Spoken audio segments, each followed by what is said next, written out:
ನೋಡಿ, ವ ಅದನ್ನ ಈಗಾಗ್ಲೇ ನಾನು ಸ್ಪಷ್ಟವಾಗಿ ಹೇಳಿದೆ. ನಮಗೆ ಮಾಹಿತಿ ಬಂದ ತಕ್ಷಣ ಅವರ ವಾಟ್ಸ್ಆಪ್ ಚಾಟ್‌ನಲ್ಲಿ ಹಾಗೂ ಲೋಗೋ ಪರಿಶೀಲನೆ ಮಾಡಿ ಆಯ್ತಲ್ಲ. ಹಾಗೆ ಆ ಕಡೆ ಆಡಳಿತ ನೇಮಕ ಕಸ್ಟಡಿ ನಿನ್ನೆ ಎನ್‌ಐಎ ಅವರಿಗೂ ಕೂಡ ಎನ್‌ಐಎ ಅವರು ಕೂಡ ಬಂದು ವಿಚಾರಣೆ ಮಾಡಿದ್ರು. ಅದೇನಾದ್ರೂ ಓಕೆ ಇದೆ ಆಸ್ ಪರ್ ಎನ್‌ಐಎ ಅವರ ನಿರ್ದೇಶನ ಏನಿದೆ ಸ್ವಲ್ಪ ಪ್ರಕಾರ ನಾವು ಮಾಡ್ಬೇಕಾಗುತ್ತೆ. ಯಾಕಂದ್ರೆ ಇದು ನಮ್ಮ ವ್ಯಾಪ್ತಿಗೆ ಇದು ಮೀರಿರುವಂತ ವಿಚಾರ ಇರೋದು. So we are cooperating with the National Investigating Agency. ಏನೇ ಇದ್ರೂ ಕೂಡ ಹೆಚ್ಚಿನ ಮಾಹಿತಿ ಬೇಕಾದ್ರೆ ಅಥವಾ ಹೆಚ್ಚಿನ ತನಿಖೆ ಮಾಡಬೇಕಾದ್ರೆ ಅವ್ರ ನಿರ್ದೇಶನ ಕೊಟ್ಟು ನಾವು ಮಾಡಿ ಅವರಿಗೆ ಸಹಕರಿಸ್ತೀವಿ. ಈ ಸರ್ಕಾರಕ್ಕೆ ಸಂಬಂಧಪಟ್ಟಂತೆ ಅಂತಲ್ಲ ಸರ್, ಇದು ಕೇವಲ ಈ ಶಾಸನ ಅಲ್ಲ sir, whatever it is ಸರ್ಕಾರಕ್ಕೆ ಸಂಬಂಧಪಟ್ಟಂತೆ ಅಂತ ಕೇಳ್ತಿರಲ್ಲ. But Karnataka over the last couple of years sleeper cell ಆಗಿ ಕನ್ವರ್ಟ್ ಆಗೋದಕ್ಕೆ ಟೆರರಿಸ್ಟ್ ದಯವಿಟ್ಟು ನೋಡಿ ಇಂಥದ್ದು ಆ, ತಪ್ಪು ಸಂದೇಶ ಹೋಗೋದು ಬೇಡ ಸಾರ್ವಜನಿಕರಿಗೆ. ಯಾವುದೇ ರೀತಿಯಾದಂತ ಸ್ಲೀಪರ್ಸ್ ಆಗಲ್ಲ. ಈಗ ಇವರೆಲ್ಲ ಎಲ್ಲಿಂದ ಬರ್ತಾ ಇರೋದು? ಇವ್ರ್ಯಾರು ಕನ್ನಡಿಗರಲ್ಲ, ಕರ್ನಾಟಕದವರಲ್ಲ.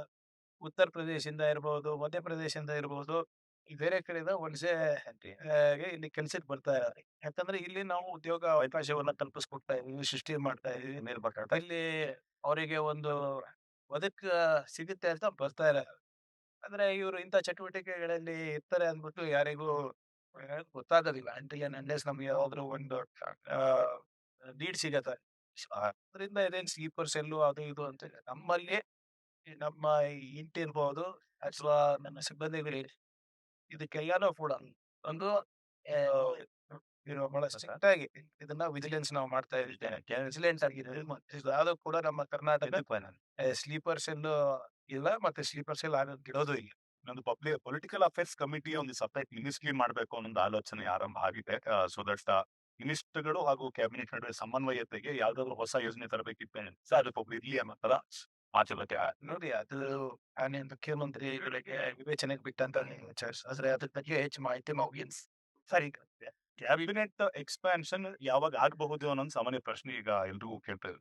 ನೋಡಿ ಈಗ ಆಗ್ಲೇ ಮಾನ್ಯ ಮುಖ್ಯಮಂತ್ರಿಗಳು ಇದ್ರ ಬಗ್ಗೆ ಸ್ಪಷ್ಟೀಕರಣ ಕೊಟ್ಟಿದ್ದಾರೆ. PCC ಅಧ್ಯಕ್ಷರು ಕೂಡ ಕೊಟ್ಟಿದ್ದಾರೆ. ಆದಷ್ಟು ಬೇಗ ಈ ಪ್ರಕ್ರಿಯೆನ ಮುಗಿಸಿ ಇದು ಸಂಪೂರ್ಣವಾದಂತ ಕ್ಯಾಬಿನೆಟ್ ಇದ್ರೆ ಆಡಳಿತಕ್ಕೂ ಅನುಕೂಲ ಆಗುತ್ತೆ. ಸೊ ಅದನ್ನ ಬಹುಶಃ ಏನೋ ಒಂದ್ ವಾರ 15 ದಿನದ ಒಳಗಡೆ ಮಾಡ್ತೀನಿ ಅಂತ ಕೂಡ ಅವ್ರು ಹೇಳಿದ್ದಾರೆ. ಆ ಪ್ರಕ್ರಿಯೆ ಏನಿದೆ it's already in process. G-Con ವಿಚಾರವಾಗಿ ಕುಮಾರಸ್ವಾಮಿ ಅವರು ಕಾಯ್ತಿದ್ದಾರೆ. CM ಅಲ್ಲಿಗೆ ಬಂದು ಚರ್ಚೆ ಮಾಡ್ತಾರೆ. ಈಗ ನೀವೇ ಹೇಳಿ, ಒಬ್ಬರು ಮಾಜಿ ಮುಖ್ಯಮಂತ್ರಿ, ಹಾಲಿ ಕೇಂದ್ರ ಸಚಿವರು, ನೀತಿಗಳಾಗ್ಲಿ ಯೋಜನೆಗಳಾಗ್ಲಿ ಬೀದಿನಲ್ಲಿ ಅವ್ರೇನ್ ಹೇಳಿದ್ರು ಮೊದ್ಲು? ನಾನು ಖಾಲಿನೇ ಕೂತಿದ್ದೀನಪ್ಪ, ಮಾನ್ಯ ಮುಖ್ಯಮಂತ್ರಿಗಳು ಬ್ಯುಸಿ ಇದ್ದಾರೆ, ಅವ್ರು ಯಾವಾಗ ಕರೀತಾರೆ ನಾನು ಬರ್ತೀನಿ ಅಂತ ಹೇಳಿ ಯಾರು ಹೇಳಿದ್ರು? ಆಹ್ವಾನ ಮಾಡಿ ಗೌರವಯುತವಾಗಿ ವಿಧಾನಸೌಧಕ್ಕೆ ಬನ್ನಿ, ನಿಮ್ ಜೊತೆ 5 ಜನ ಕರ್ಕೊಂಡು ಬನ್ನಿ, ನಿಮ್ದು ಏನೇ ಸವಾಲುಗಳಿರ್ಬೋದು, ಏನೇ ಸಲಹೆಗಳಿರ್ಬೋದು, ಸಮಸ್ಯೆಗಳಿರ್ಬೋದು ಬಗೆಹರಿಸಲಿಕ್ಕೆ ಪ್ರಯತ್ನ ಪ್ರಾಮಾಣಿಕವಾಗಿ ಮಾಡೋಣ ಎಲ್ಲರೂ ಸೇರಿ. ಅವ್ರು ಇಲ್ಲ ನಾನು ಬರ್ಲಿಕ್ಕಾಗಲ್ಲ, ನೀವೇ ಬನ್ನಿ. ಡೇಟು ಚೇಂಜ್ ಮಾಡಿದ್ರು, ವೆನ್ಯೂನು ಚೇಂಜ್ ಮಾಡಿದ್ರು. ಇದು ಸರಿನಾ ಹೇಳಿ? ಬೀದಿನಲ್ಲಿ ಇವತ್ತು ಯೋಜನೆಗಳು, ನೀತಿಗಳು, ಸಮಸ್ಯೆಗಳು ಪರಿಹಾರ ಆಗ್ತವೆ. ಸಮಸ್ಯೆಗಳನ್ನ ಆಹ್ವಾನಿಸ್ಬೇಕು ಅಂದ್ರೆ ಬನ್ನಿ ಚರ್ಚೆ ಮಾಡ್ಲಿಕ್ಕೆ ರೆಡಿ ಇದಾರ. ಆದ್ರೆ ಇವರು ಮುಖ್ಯಮಂತ್ರಿಗಳಿದ್ರಲ್ಲ, ಇವ್ರು ಮುಖ್ಯಮಂತ್ರಿಗಳೆಲ್ಲ ಎಷ್ಟ್ ಸರಿ ಹೀಗೆ ಬೀದಿನಲ್ಲಿ ಹೋಗಿ ಚರ್ಚೆ ಮಾಡಿದ್ದಾರೆ ವಿರೋಧ ಪಕ್ಷದವ್ರ ಜೊತೆ? ಮಾಡಿದಾರ? ಇವಾಗ ಯಾಕೆ ಇದು ಪೊಲಿಟಿಕಲ್ ಸ್ಟಂಟ್. ಅವರ ಹಿರಿತನಕ್ಕೆ, ಅವರ ನಿಭಾಯಿಸಿರುವಂತ ಜವಾಬ್ದಾರಿಗೆ ಅಥವಾ ಇವಾಗಿರುವಂತ ಜವಾಬ್ದಾರಿಗೆ ಸ್ಥಾನಮಾನದಲ್ಲಿ ಇದು ಶೋಭೆ ತರುವಂತ ರೀತಿಯಲ್ಲಿ ನಡ್ಕೊಂತ.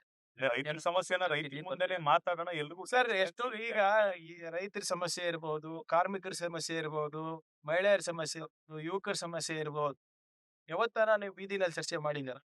ಯಾರನ್ನ ಮಾಡಿದಾರ? ಎಸ್, ಒಂದು ಯಾರಾದ್ರು ಮಂತ್ರಿಗಳು ಹೋಗ್ತಾರೆ, ತಿಳ್ಕೊಂಡ್ ಬರ್ತಾರೆ, ಸಂಬಂಧಪಟ್ಟಂತ ಇಲಾಖೆದವ್ರು ತಿಳ್ಕೊಂಡ್ ಬರ್ತಾರೆ, ಮುಖ್ಯಮಂತ್ರಿಗಳ ಜೊತೆ ಚರ್ಚೆ ಮಾಡ್ತಾರೆ. ಈಗ ಇದು ವಿಚಿತ್ರ ಪ್ರವೃತ್ತಿ ಬೆಳೆಸ್ತಾ ಇದಾರಲ್ಲ ಯಾರು?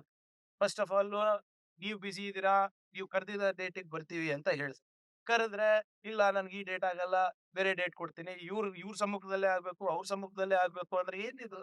Is the chief minister of Karnataka, you are the union minister of India. ಯಾಕೆ ಹೀಗೆ ವರ್ತನೆ ಮಾಡ್ತಾ ಇದ್ದಾರೆ? ಪ್ರವಾಸಿ ತಾಣಗಳಲ್ಲಿ ಜನ ನೀರಿಗಿಳಿದು ಸಾಮಾನ್ಯ ಹೆಚ್ಚಾಗ್ತಾ ಇದೆ. ಕೂಡ ಮತ್ತೆ ಕುಮಾರಸ್ವಾಮಿ ಅವರು ಮತ್ತೊಂದು ಪತ್ರ ಬರೆದಿದ್ರು ಟು ಟೇಕ್ ಅಗತ್ಯ ಕ್ರಮಗಳನ್ನ. ನೋಡಿ ಇದು ನೆನಪಿದ್ರೆ 2017ರಲ್ಲಿ ನಾನು ಟೂರಿಸಂ ಮಿನಿಸ್ಟರ್ ಇದ್ದಾಗ ಕೂಡ ಖಚಿತವಾದಂತ ಸ್ಟ್ಯಾಂಡರ್ಡ್ ಆಪರೇಟಿಂಗ್ ಪ್ರೊಸೀಜರ್ಸ್, ಎಸ್ಪೆಷಲಿ ಎಲ್ಲಿ ಜಲಾಶಯಗಳಿವೆ ಅಥವಾ ನದಿ ಜಲಮೂಲಗಳಿವೆ, ನದಿ ಇವೆ, ವಾಟರ್ ಫಾಲ್ಗಳಿವೆ, ಎಲ್ಲನೂ ಕೂಡ ನಾವು ಸ್ಟ್ಯಾಂಡರ್ಡ್ ಆಪರೇಟಿಂಗ್ ಪ್ರೊಸೀಜರ್ಸ್ ಮಾಡಿದ್ವಿ. ಮತ್ತೆ ನಮ್ ಕಡೆಯಿಂದ ಎಲ್ಲೆಲ್ಲಿ ಗಾರ್ಡ್ ರೈಲ್ಸ್ ಹಾಕ್ಬೋದು ಅದನ್ನು ಕೂಡ ನಾವು ಅಳವಡಿಸ್ಕೊಟ್ಟಿದ್ವಿ ಅವಾಗ. ಆದ್ರೆ ಏನ್ ಮಾಡೋದು ಒಂದೊಂದ್ಸರಿ ಆ ಈ ರೀಲ್ಸ್ ಮಾಡಷ್ಟರಲ್ಲಿ ಎವ್ರಿಬಡಿ ಇಸ್ ರೆಸ್ಪಾನ್ಸಿಬಲ್ ಸರ್. ನಾವು ರೆಸ್ಪಾನ್ಸಿಬಲ್, ಜನರು ರೆಸ್ಪಾನ್ಸಿಬಲ್ ಆಗಿ ಬಿಹೇವ್ ಮಾಡ್ಬೇಕಾಗ್ತದೆ. ಬರೀ ನನ್ ಮೇಲೆ ಅಂತ ಅಲ್ಲ. ಈಗ ನಿಮ್ಗೆ ನೆನ್ಪಿದ್ಯೋ ಇಲ್ಲೇ ನಾವೇ ಒಂದ್ ಅರ್ಧ ಪೇಜ್ ಮುಕ್ಕಾಲ್ ಪೇಜ್ ಅಡ್ವರ್ಟೈಸ್ಮೆಂಟ್ ಹಾಕಿದ್ವಿ. ಸೆಲ್ಫಿ ಕಿಲ್ಫಿ ಅಂತ ಪ್ರವಾಸೋದ್ಯಮ ಇಲಾಖೆ ಟು ರೇಸ್ ಅವೇರ್ನೆಸ್. ಏನೋ ಒಂದು ರೀಲ್ಸ್ ಮಾಡಕ್ ಹೋಗಿ ಅಥವಾ ಸೆಲ್ಫಿ ತಗೊಳಕ್ ಹೋಗಿ ಜೀವ ಕಳಿಸ್ಕೊಳ್ಳೋದು ಸೂಕ್ತ ಅಲ್ಲ. So everybody has to behave responsibly. Government also has to do enough build enough infrastructure to ensure people enjoy nature, but without harming themselves. ಜನರು ಕೂಡ ಜವಾಬ್ದಾರಿ ಇಲ್ಲಿ ಅವರಿಗೆ ಅಪಾಯ ಬಹಳ ಜವಾಬ್ದಾರಿ ಶಿಕ್ಷಣ ನಡ್ಕೋಬೇಕು. Person who's been arrested in Davangere is found to have planned to large bomb in IIT. See, whatever is the person's intention, we have already ensured he's in custody, and we have also ensured that the NIA interrogates him. We will do whatever the NIA suggests further, because the concerned person is not a native of that. He happens to come from Uttar Pradesh, and quite naturally, they all, whether it's from Uttar Pradesh, Bihar, or Madhya Pradesh, they come here looking for better opportunities. So, whatever it is, he's in custody, and we will go by whatever the central government asks us to. There will be no compromise when it comes to national security from the government of Karnataka. We will cooperate completely with the federal government. Swami has written another letter to the government seeking the intervention of CEFs in Fairamangala, and he wants the immediate target in front of the farmer.